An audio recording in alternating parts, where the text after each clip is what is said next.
What's up guys, I'm the Unnamed Review Guy, and today we're taking a look at the LG V60 ThinQ 5G UW. Big thank you to LG for sending it out to me so I can take a look at it.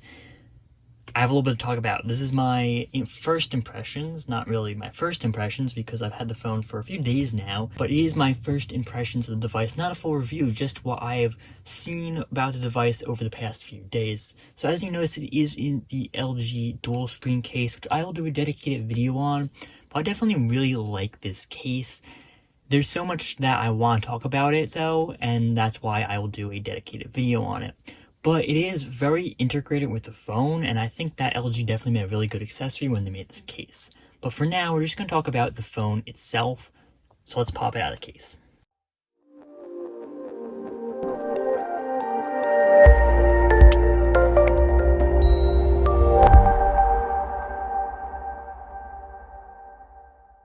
Before we get started on the phone, let's take a look quickly what was in the box with it. I did film an unboxing video, but I didn't like it too much, so I scrapped that as a full video, but I'm going to show right now some clips of what is in the box. So first up, you get a LG microfiber cloth. This is something that LG always includes with their phones, and I really like it.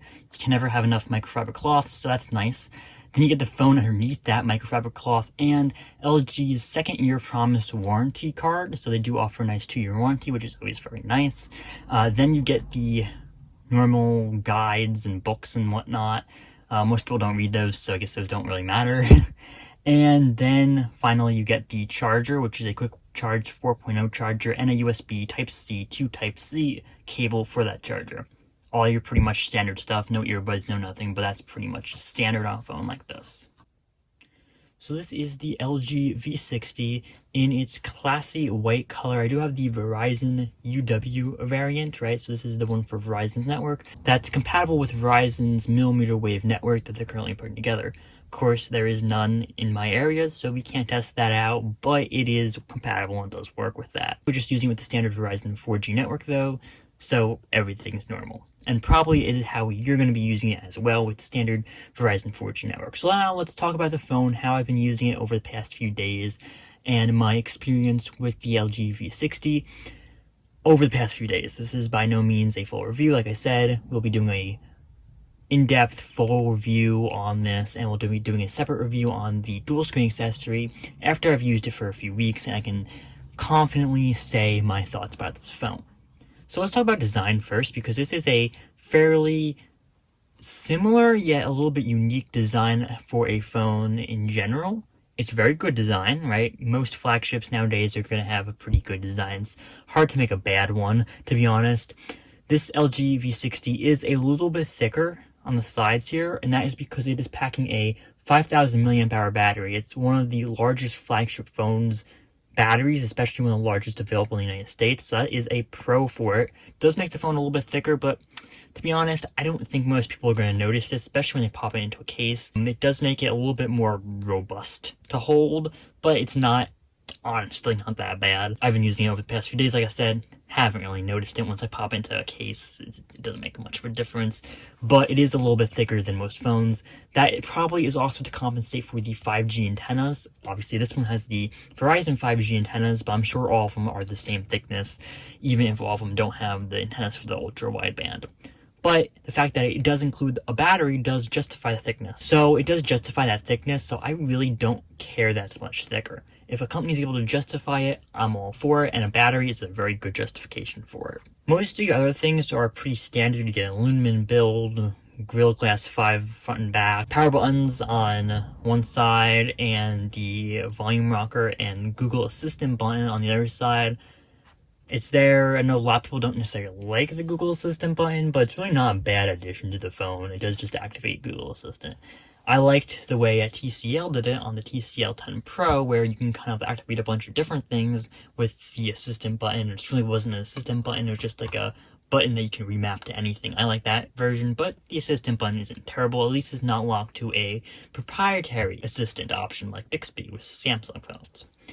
So the general design of the display is pretty standard. There's nothing crazy on this one here. You kind of get a general notched display, right? You have the teardrop notch up here with your not super thick bezels, but like somewhat thick bezels, pretty much uniform around the entire display. No curved display on this one, which isn't bad. Most people, in fact, are going to prefer that. Most people don't like the curved display. I wish I had a curved display, but again, it's not bad. Of course, if it doesn't, right, just a general design. The design is very safe, but it's also very subtly good. Like, carrying this phone, you'll definitely not hate it. It's not a bad looking phone. It looks very good. A lot of people say it looks like the Galaxy S10 Plus from last year because of the white color on the back. It does bear some resemblance, and the camera module, of course, does bear some resemblance, but LG has been using this design for a few years now, right? It's the same general design for the V series, right? With the cameras in like a oval type thing on the top, and yeah, I wouldn't consider this a copy of the S10. You get your headphone jack on the bottom. That's definitely a nice thing to see, and your USB Type-C grill for USB 4.0 fast charging on the bottom here.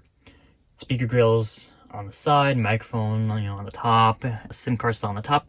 Like I said, pretty standard. The gold and white color does look really nice. They also sell a classy blue color, right? It's a dark blue with the gold. Kind of reminds me of the Note 7 color scheme, though that was a light blue with gold. And I really like that one, but this one also looked really good. The gold and the white and the gold and the blue are just perfect color scheme in my opinion, so I'm actually happy that LG went with that. Very good on that part.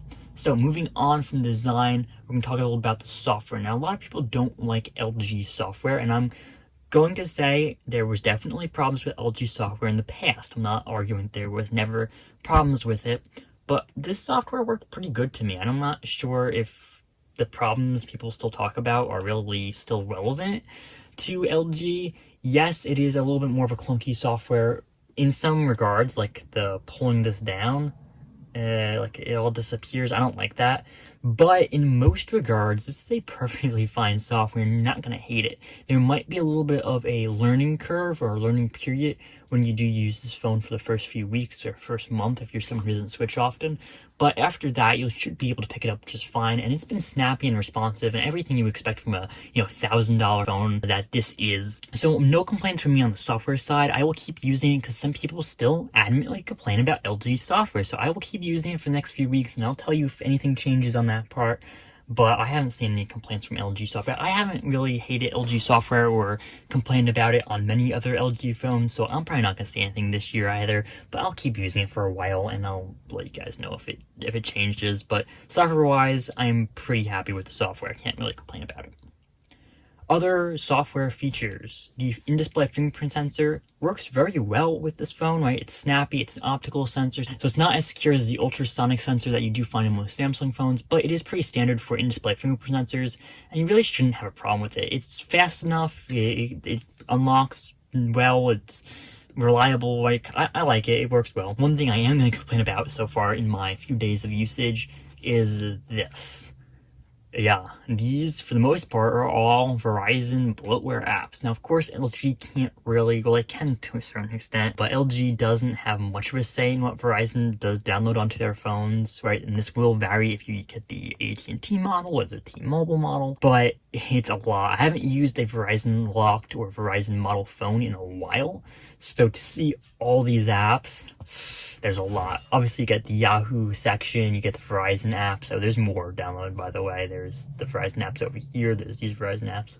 So obviously, you get the Verizon apps and the Yahoo apps because Verizon owns Yahoo. But you also get Disney Plus, Netflix, Apple Music. I believe you do get some deals with Verizon. Obviously, you get the free year of Disney Plus, something with Netflix, and I think you get like 2 free months of Apple Music or something on Verizon. So obviously, they're there to match Verizon's partnerships, but it's not always great to see a bunch of bloatware. The good thing is each one is deletable. Anything that is not necessary, obviously, is deletable. If I could do it right, yeah, it's deletable, so that's a good thing. But on a flagship phone, I really rather not see so much bloatware, so many extra apps. But I'm not going to hold that against LG because this phone is going to end up being a very good price. So let's talk about that price. Like I said, it's not a full review, so I'm not telling you in this review whether you should buy it or not, or what type of person would be more interested in this phone. But the price at T-Mobile, we'll talk about that first, is $799. That comes with, your standard 5G for T-Mobile, the sub-6 kind of 5G for T-Mobile, right? It doesn't have the millimeter wave stuff in it. The antennas for a millimeter wave, but it does come with the standard 5G, which is probably more what you can be using over the next year or so. So it's not a bad option to go with that. And for $799, this is a full-fledged flagship. That is one of the lower cost flagships that you can get in the US, and that is not bad of a deal. And then at Verizon, it is $949, which is, again, this is on par with your normal flagships. It does have like a Snapdragon 865. It does have, has a great 5,000 mAh battery. All the standard stuff you'd find in a normal flagship phone. It's $949, which is the price of a normal flagship phone. But I believe there's a sale on it right now at Verizon, and it's like $500 or so on sale. I'll put the actual price because I'm estimating it on the screen. But there's a great sale with Verizon, which just makes LG's phones so worth it, but also hard to recommend at first. So right now, I can make it very easy to recommend this phone because you can be able to find it on sale for a very good price. But like when they first come out, like for the first few months, sometimes it's hard to recommend them because they do drop a little bit more in price than other phones do. But if you do get it on a good price, this phone is awesome. It makes it some of the most justifiable flagships to recommend in the US once they drop in price, because they sometimes go very cheap. Even like brand new, they go a good price, and they are some of the best flagships you can get at that price in the United States, and they really do a lot to justify themselves. These are full flagship phones, and like I said, it doesn't have anything separate that I can actually notice that would make me want to pick up other brands over this one. It's a very good device, and I'll keep you guys posted with a full review. I haven't talked much about camera in this because I haven't tried it much, but the camera looks perfectly fine. It is over brightening this right now. I have two very bright lights on, and of course I'm recording it through another camera, so that's gonna make the picture look messy. But I'll include some pictures right here, some samples, so you guys can see what it looks like. But generally, it's a very good camera. It's what you expect from a flagship phone. I have no problems with this camera and what I've been using it so far. I haven't used it much, though. I'll shoot a few pictures, and I'll attach them to this review so you guys can see. Well, this is not a review. I'll attach them to this first impressions video so you guys can see what I'm talking about. Otherwise, I'm actually pretty much liking this phone. I will be using it over, like I said, the next few weeks, so I can tell you guys some more about it. And I'll also be doing a full review of the LG dual screen accessory, right? I've also been really liking that. I've had it in that case for a while. Stay tuned for those videos, and thanks for watching.